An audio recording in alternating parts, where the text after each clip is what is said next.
लड़कों के दिल में बसती है, ऐ सनम तो कितनी सस्ती है। हर लड़कों के दिल में बसती है, ऐ सनम तो कितनी सस्ती है। बेवफा मैं कहूँ फिर भी तू बेशर्मों की तरह हंसती है। हर लड़कों के दिल में बसती है, ऐ सनम तो कितनी सस्ती है।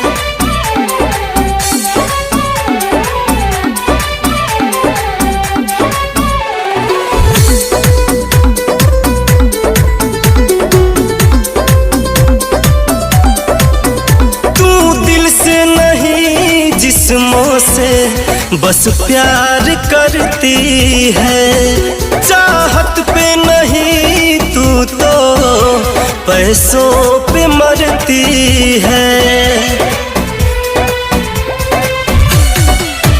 तू दिल से नहीं जिस्मों से बस प्यार करती है, चाहत पे नहीं तू तो पैसों पे मरती है। तेरी गलियों में बेदर्दों की सुना है एक बसती है।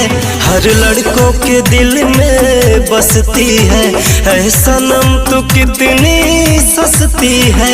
हर लड़कों के दिल में बसती है, ऐ सनम तो कितनी सस्ती है।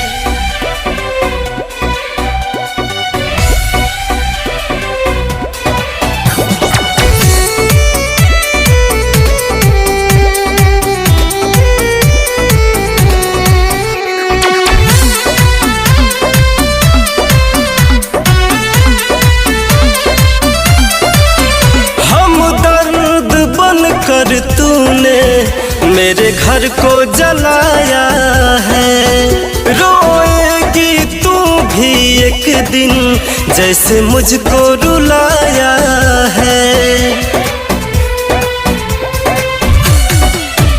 हमदर्द बनकर तूने मेरे घर को जलाया है, रोएगी तू भी एक दिन जैसे मुझको रुलाया है। मेरी होकर भी तू गैरों के लिए तरसती है।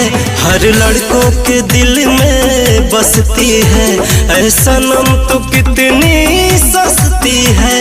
हर लड़कों के दिल में बसती है, ऐ सनम तो कितनी सस्ती है।